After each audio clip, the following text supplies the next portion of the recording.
The clown series में अब तक आपने देखा बैरिक टाउन में रहने वाली एना नाम की एक 13 साल की लड़की को पिछले कुछ महीनों पहले एक क्लाउन डॉल मिलती है और तब से वो बहुत अजीब बिहेव करने लग जाती है। वहीं बैरिक टाउन में एक के बाद एक अनजान मर्डर्स होने शुरू हो जाते हैं। पहले एक टीनेजर रॉबिन का भयानक रूप से मर्डर हो जाता है। उसके अगले दिन ही जॉनी नाम के एक और टीनेजर की भी एक दर्दनाक मौत हो जाती है।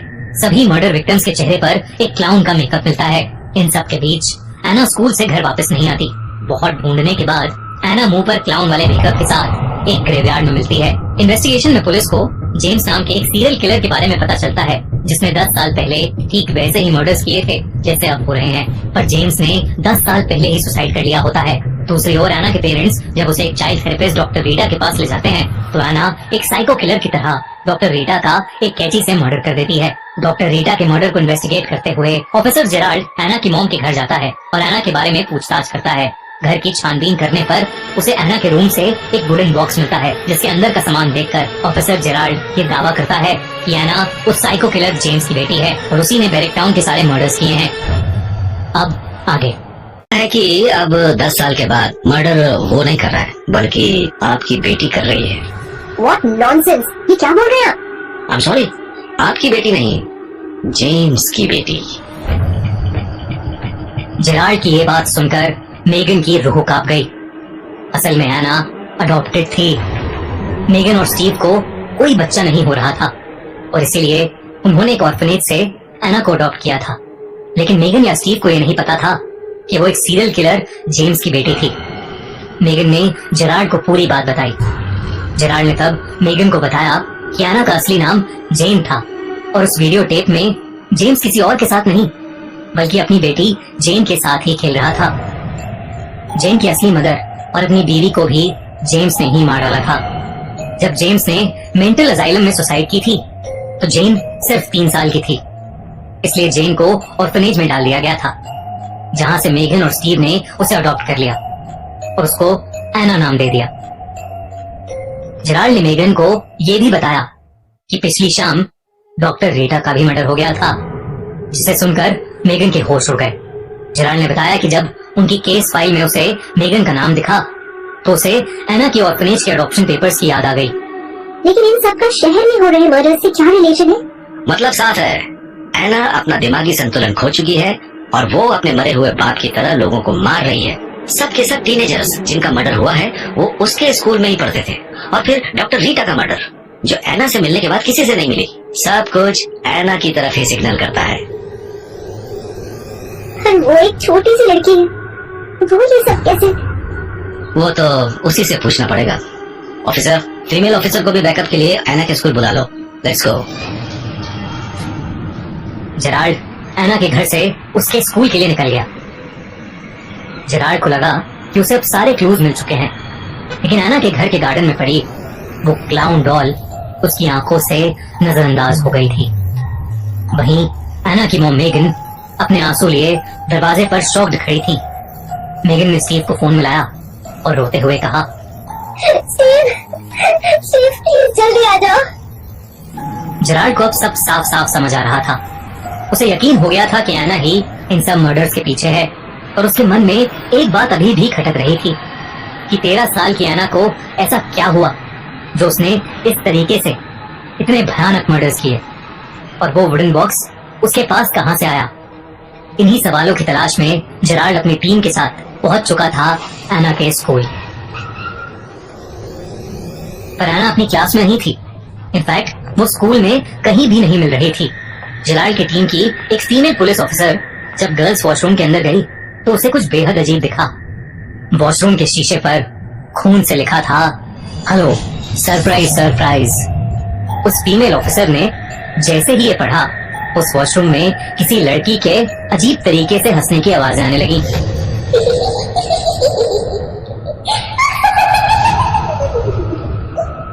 वो आवाज वॉशरूम के टॉयलेट से ही आ रही थी। जब उस फीमेल ऑफिसर ने नीचे झुककर उस टॉयलेट की ओर देखा तो उसे वहां एक लड़की के पैर दिखे, लेकिन तभी उस टॉयलेट का दरवाजा खुला और सीधा उस फीमेल ऑफिसर के मुंह पर जा लगा, जिससे वो नीचे गिर पड़ी। एक लड़की हंसते हुए उस टॉयलेट से बाहर आई। वो लड़की और कोई नहीं बल्कि एना ही थी, लेकिन ऐसा लग रहा था कि जैसे वो पूरी तरह से पागल हो चुकी हो। उसके पूरे चेहरे पर एक क्लाउन का मेकअप था, कुछ अलग सा ही मेकअप। एना बहुत ज्यादा डरावनी लग रही थी। एना के हाथ में वही गुब्बारे थे जो मर्डर विक्टिम्स के गले से बंधे होते थे। एना ने उन गुब्बारों की रस्सी से उस फीमेल ऑफिसर का गला दबाना शुरू कर दिया और उसका गला घोट घोट के उसे वहीं पर मार डाला। एना उसके बाद पागलों की तरह हंसने लगी।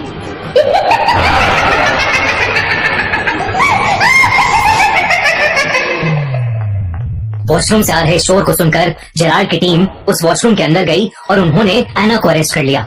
उसे फौरन पुलिस स्टेशन लेकर आया गया।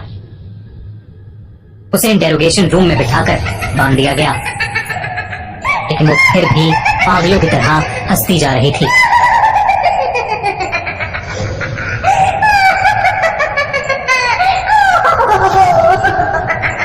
ऐसा लग रहा था कि एना और ज्यादा भयानक होती जा रही हो। तभी जेराल्ड वो वुडन बॉक्स लेकर इंटेरोगेशन रूम में घुसा और एना से सवाल करने लगा।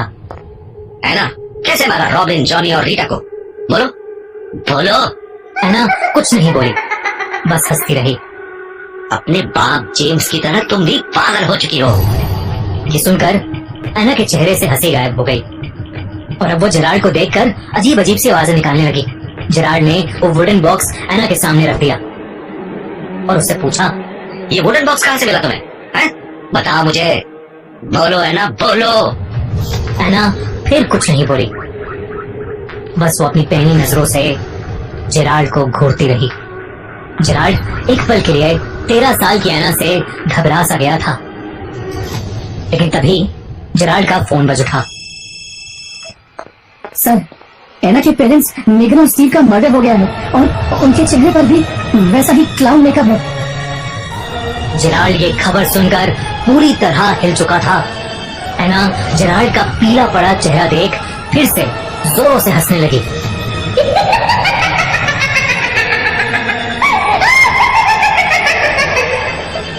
जेराल्ड सुन पड़ गया था। उसे पूरा यकीन था कि एना ने ही सारे मर्डर्स किए हैं, लेकिन फिर अब किसने स्टीव और मेगन को मार डाला था, ये उसकी समझ से परे था। तभी एना हंसते हुए बोली, मेरे डैड वापस आ गए, वो अब किसी को नहीं छोड़ेंगे।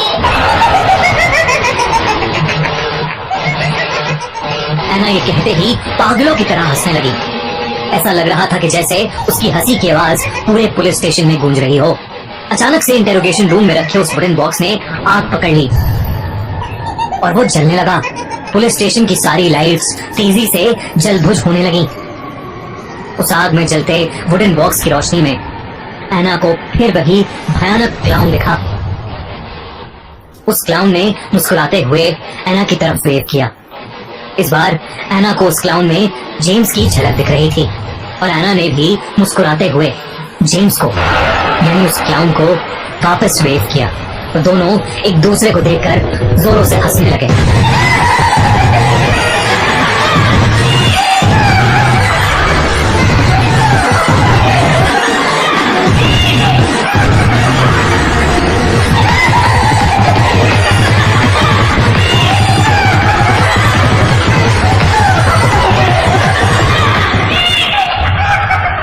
दोस्तों, ये था खूनी मंडे की ओरिजिनल सीरीज द क्लाउन का पहला सीजन। के लिए हमारे चैनल को करो सब्सक्राइब, इस वीडियो को करो लाइक और द क्लाउन सीरीज को करो check out. Teaser for the clown season 2।